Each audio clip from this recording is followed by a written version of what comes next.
Hello friends, പുതിയൊരു വീഡിയോയിലേക്ക് എല്ലാവർക്കും സ്വാഗതം. അങ്ങനെ നമ്മുടെ കൊല്ലൂരിലെയും മുരുടേശ്വരത്തിലെ ദർശനമെല്ലാം കഴിഞ്ഞു. ഇന്ന് രാവിലെ തന്നെ എഴുന്നേറ്റ് മോളെയൊക്കെ റെഡിയാക്കി നമ്മൾ അടുത്ത യാത്രയ്ക്ക് തയ്യാറായിരിക്കുകയാണ്. ഹായ് പറ.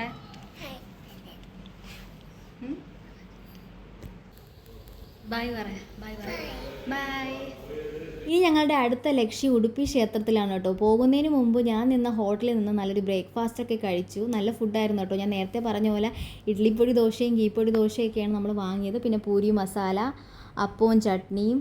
ഇവിടുത്തെ ഉച്ചക്കത്തെ ഭക്ഷണവും നല്ലതാണ് കേട്ടോ. അപ്പോൾ ഇവിടുത്തെ എല്ലാം വൈകുന്നേരത്തെ ആയാലും ഉച്ചക്കത്തെ ആയാലും എല്ലാം ഒന്നിനൊന്ന് മെച്ചമാണ്. അങ്ങനെ ഹോട്ടലിൽ നിന്ന് നല്ല വയറ് നിറയെ ഭക്ഷണമെല്ലാം കഴിച്ച് നമ്മളിപ്പോൾ റൂമിൽ പോയിക്കൊണ്ടിരിക്കുവാണ്. നമുക്ക് ചെക്ക് ഔട്ട് ചെയ്യാനുള്ള സമയമായി. ബാഗ് സാധനങ്ങളും എല്ലാം ഏകദേശം പാക്ക് ചെയ്ത് കഴിഞ്ഞു. പോകുന്നതിന് മുമ്പ് ഈ ഹോട്ടലിലെ റൂമൊന്ന് നിങ്ങൾക്ക് കാണിച്ചു തരാമെന്ന് വിചാരിച്ചു. അത്യാവശ്യം നല്ല സ്പേസ് ഉണ്ട്, നല്ല ക്ലീനാണ്. മെയിനായിട്ട് ഹൈജീൻ നോക്കുന്നവർക്ക് ധൈര്യമായി വരാം. ബാത്റൂം സൗകര്യങ്ങളൊക്കെ കൊള്ളാം. സ്റ്റാഫിൻ്റെ പെരുമാറ്റവും നല്ലതായിരുന്നു കേട്ടോ.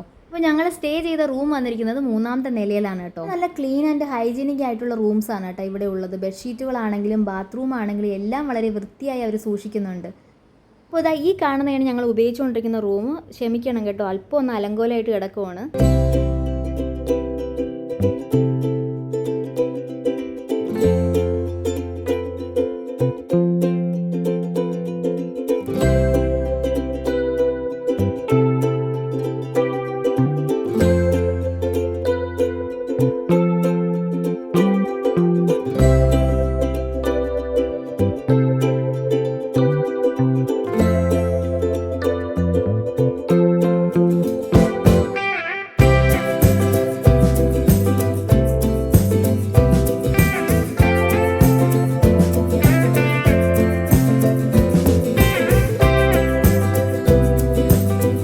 അപ്പോൾ ഇതൊക്കെയാണ് ഞങ്ങൾ താമസിച്ചിരുന്ന റൂമുകൾ. ക്ഷേത്രത്തിന് തൊട്ടടുത്ത് തന്നെ ഇത്രയും നല്ല സൗകര്യമുള്ള ഒരു ഹോട്ടൽ കിട്ടുന്നത് വലിയൊരു ആശ്വാസമാണ്. അതുകൊണ്ട് മൂകാംബികയിൽ വരുന്നവർക്ക് താമസിക്കാൻ നല്ലൊരു സ്ഥലം അന്വേഷിക്കുന്നുണ്ടെങ്കിൽ ധൈര്യമായി ഈ ഹോട്ടൽ തിരഞ്ഞെടുക്കാമെന്ന് ഞാൻ പറയും. ഇപ്പോൾ ബാഗൊക്കെ പാക്ക് ചെയ്ത് നമ്മൾ റൂം ചെക്ക് ഔട്ട് ചെയ്യാൻ പോവുകയാണ്. ഇനി നേരെ ഉടുപ്പിയിലേക്ക്. ഞങ്ങൾ ബസ്സിലാണ് പോകാൻ പ്ലാൻ ചെയ്യുന്നത്. കൊല്ലൂരിൽ നിന്ന് ഉടുപ്പിയിലേക്ക് ബസ് സൗകര്യം ധാരാളം ഉണ്ട് കേട്ടോ.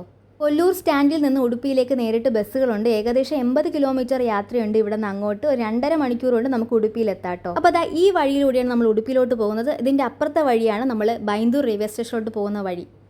അങ്ങനെ 2 മണിക്കൂർ യാത്രയ്ക്ക് ശേഷം നമ്മൾ ഉടുപ്പിയിൽ എത്തിയിരിക്കുകയാണ്. കർണാടകയിലെ ഏറ്റവും പുണ്യമായ സ്ഥലങ്ങളിൽ ഒന്നാണല്ലോ ഈ ഉടുപ്പി ശ്രീകൃഷ്ണ ക്ഷേത്രം.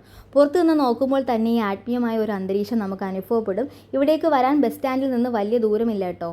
ഉടുപ്പി ക്ഷേത്രത്തിലെ ഏറ്റവും വലിയ പ്രത്യേകത എന്താണെന്ന് അറിയാമോ? ഇവിടെ ഭഗവാനെ നേരിട്ടല്ല ദർശിക്കുന്നത്, പകരം കനകന കിണ്ടി എന്ന് വിളിക്കുന്ന 9 തുളകളുള്ള ഒരു ജാലകത്തിലൂടെയാണ്. ഭക്തനായ കനകദാസന് വേണ്ടി ഭഗവാൻ പടിഞ്ഞാറോട്ട് തിരിഞ്ഞ് ദർശനം നൽകി എന്നാണ് ഐതിഹ്യം. ആ ജാലകത്തിലൂടെ ഭഗവാന്റെ ആ രൂപം കാണുന്നത് മനസ്സിന് വലിയൊരു സമാധാനമാണ് നൽകുന്നത്. അങ്ങനെ നമ്മൾ ഉടുപ്പി ക്ഷേത്രമുറ്റത്ത് എത്തുമ്പോൾ നമ്മൾ ആദ്യം ശ്രദ്ധിക്കുന്നത് അവിടെ നിരനിരയായി നിർത്തിയിട്ടിരിക്കുന്ന ഈ കുറ്റൻ രഥങ്ങളാണ്. ഇതിനെക്കുറിച്ച് പലർക്കും അറിയില്ലായിരിക്കും. ഉടുപ്പിയിൽ പ്രധാനമായി 3 രഥങ്ങളാണ് ഉള്ളത്: ബ്രഹ്മരഥം, മധ്യരഥം, കാഞ്ചനരഥം. ഇതിൽ ഏറ്റവും വലുതാണ് ബ്രഹ്മരഥം. വൈകുന്നേരങ്ങളിൽ ഉത്സവ സമയത്ത് ഭഗവാൻ കൃഷ്ണൻ്റെ വിഗ്രഹം ഇതിൽ എഴുന്നള്ളിക്കാറുണ്ട്. ആയിരക്കണക്കിന് ഭക്തർ ചേർന്ന് ഈ രഥം വലിക്കുന്നത് കാണാൻ തന്നെ വലിയൊരു രസമാണ് കേട്ടോ. ഈ രഥങ്ങൾ വെറുതെ നിർത്തിയിട്ടിരിക്കുകയല്ല, ഓരോന്നിനും ഓരോ പ്രത്യേകതകളുണ്ട്. ഇതിൽ മനോഹരമായ കൊത്തി വെച്ചിരിക്കുന്ന ശില്പങ്ങൾ കണ്ടോ? നമ്മുടെ പുരാണ കഥകളാണ് ഇതിൽ ഓരോന്നിനും ഉള്ളത്. ഇത്രയും വലിയ രഥങ്ങൾ ഇത്രയും അടുത്ത് കാണാൻ പറ്റുന്നത് വലിയൊരു ഭാഗ്യം തന്നെയാണ് കേട്ടോ. ഈ ഉടുപ്പി ക്ഷേത്രത്തിൻ്റെ വിഗ്രഹത്തിന് പിന്നിലൊരു കഥയുണ്ട്. യശോദ അമ്മയ്ക്ക് ഭഗവാന്റെ ബാലരൂപം കാണാൻ ആഗ്രഹം തോന്നിയപ്പോൾ വിശ്വകർമാവ് നിർമ്മിച്ചതാണ് ഈ കുഞ്ഞു കൃഷ്ണൻ്റെ വിഗ്രഹം എന്നാണ് പറയപ്പെടുന്നത്. കാലങ്ങൾക്ക് ശേഷം ദ്വാരക കടലെടുത്തപ്പോൾ ഈ വിഗ്രഹം ഗോപീചന്ദനം പൂശിയ ഒരു വലിയ കട്ടയ്ക്കുള്ളിലായി കടലിനടിയിൽ മറഞ്ഞുപോയി. വർഷങ്ങൾക്ക് ശേഷം ഒരു കപ്പൽ യാത്രയ്ക്കിടയിൽ ആ ചന്ദനക്കെട്ട് മൽപ്പേ തീരത്തെത്തുകയും അവിടെ ഉണ്ടായിരുന്ന മദ്യചാരാർ തൻ്റെ ജ്ഞാനദൃഷ്ടി കൊണ്ട് അതിനുള്ളിൽ ഭഗവാൻ ഉണ്ടെന്ന് തിരിച്ചറിയുകയും ചെയ്തു. അങ്ങനെ കടലിൽ നിന്ന് കിട്ടിയ ആ വിഗ്രഹം അദ്ദേഹം ഭക്തിയോടെ ഇവിടെ പ്രതിഷ്ഠിച്ചു. ഇതാണ് നമ്മൾ ഇന്ന് കാണുന്ന ഉടുപ്പി ശ്രീകൃഷ്ണൻ്റെ കടൽ കടന്നു വന്ന വിഗ്രഹം എന്നിതിനെ വിശേഷിപ്പിക്കുന്നത് അതുകൊണ്ടാണ്.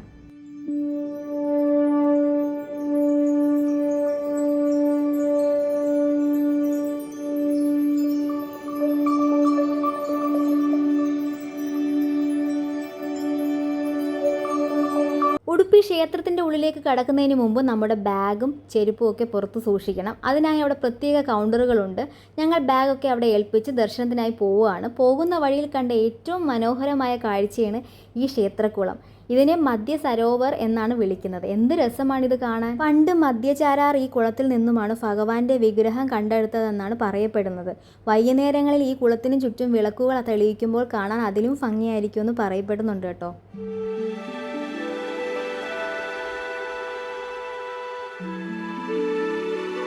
ഇനി നമുക്ക് ക്ഷേത്രത്തിൻ്റെ ഉള്ളിലോട്ട് കയറാം. ആ കാണുന്നത് കണ്ടു ഡ്രസ് കോഡ്. അമ്പലത്തിൻ്റെ ഉള്ളിൽ കയറണമെങ്കിൽ ഡ്രസ് കോഡ് അനുസരിച്ചേ കയറ്റി വിടുള്ളൂ. ജെൻസിനും ലേഡീസിനും ഉണ്ട് കേട്ടോ. ക്ഷേത്രത്തിനുള്ളിൽ കയറിയാൽ ആ മനോഹരമായ വിളക്കുകളും ചന്ദനത്തിരിയുടെ ഗന്ധവും നമ്മളെ മറ്റൊരു ലോകത്തെത്തിക്കും. ഇവിടെയുള്ള തീർത്ഥക്കുളവും അതിനടുത്തുള്ള ദൃശ്യങ്ങളും വളരെ മനോഹരമാണ് കേട്ടോ. ക്ഷേത്രത്തിനുള്ളിൽ ഭഗവാന്റെ വിഗ്രഹം ദർശിക്കുമ്പോൾ വീഡിയോ എടുക്കാൻ അനുവാദമില്ല. അത് ശരിയല്ല കേട്ടോ. അതുകൊണ്ട് ഞാൻ ആ ദൃശ്യങ്ങൾ എനിക്ക് പകർത്താൻ സാധിച്ചില്ല. പക്ഷേ ആ കനകന കിണ്ടിയിലൂടെ ഭഗവാനെ നേരിട്ട് കണ്ടപ്പോൾ ഉണ്ടായ അനുഭവം വാക്കുകൾക്ക് അപ്പുറമാണ് കേട്ടോ. മനസ്സ് നിറഞ്ഞ് ദർശനം നടത്തി നമ്മൾ പുറത്തേക്ക് ഇറങ്ങിയിരിക്കുവാണ്. ചില കാഴ്ചകൾ ക്യാമറയിൽ പകർത്തുന്നതിനേക്കാൾ നല്ലത് മനസ്സുകൊണ്ട് അനുഭവിക്കുന്നതാണല്ലോ. ഭഗവാനെ കണ്ട് മനസ്സ് നിറഞ്ഞ് പുറത്തിറങ്ങിയപ്പോൾ ക്ഷേത്രത്തിന് ചുറ്റുമുള്ള ചെറിയ കടകളിലേക്കാണ് ഞങ്ങൾ പോയത്. അവിടെ പലതരത്തിലുള്ള വസ്തുക്കളും മനോഹരമായ വിഗ്രഹങ്ങളൊക്കെ ഉണ്ടായിരുന്നു.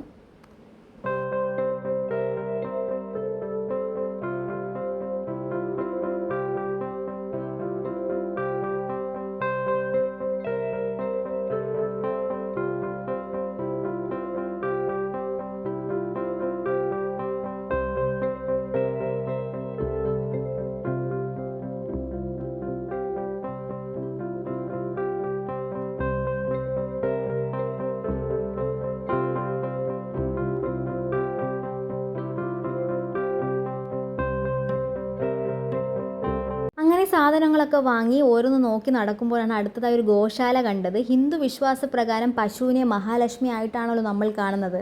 ക്ഷേത്ര ദർശനം കഴിഞ്ഞ് പുറത്തിറങ്ങുമ്പോൾ ഇത്തരത്തിലുള്ള പശുക്കളെ കാണുന്നതും വന്ദിക്കുന്നതും വലിയൊരു പുണ്യമായിട്ടാണ് കരുതപ്പെടുന്നത്.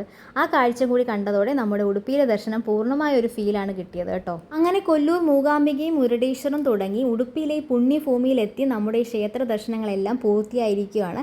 ഇനി ഞങ്ങൾ നാട്ടിലേക്ക് മടങ്ങാൻ തയ്യാറെടുക്കുകയാണ്. മോളുടെ വിദ്യാരംഭത്തിന് വേണ്ടി തുടങ്ങിയ ഈ യാത്ര ഒരുപാട് നല്ല ഓർമ്മകൾ തന്നാണ് അവസാനിക്കുന്നത്. ഈ ഉടുപ്പി യാത്ര നിങ്ങൾക്ക് ഇഷ്ടപ്പെട്ടു എന്ന് ഞാൻ കരുതുന്നു. വീഡിയോയെക്കുറിച്ചുള്ള നിങ്ങളുടെ അഭിപ്രായങ്ങൾ താഴെ കമൻറ്റ് ചെയ്യാൻ മറക്കരുത് കേട്ടോ. വീഡിയോ ഇഷ്ടപ്പെട്ടാൽ ലൈക്ക് ചെയ്യാനും നിങ്ങളുടെ ഫ്രണ്ട്സിന് ഷെയർ ചെയ്യാനും മറക്കരുത്. ഇതുവരെ ചാനൽ സബ്സ്ക്രൈബ് ചെയ്യാത്തവരുണ്ടെങ്കിൽ ആ ബെൽ ഐക്കനും കൂടി ഒന്ന് അമർത്തി സപ്പോർട്ട് ചെയ്യണേ. അപ്പോൾ അടുത്തൊരു വീഡിയോയുമായി വീണ്ടും കാണാം. എല്ലാവർക്കും ബായ്.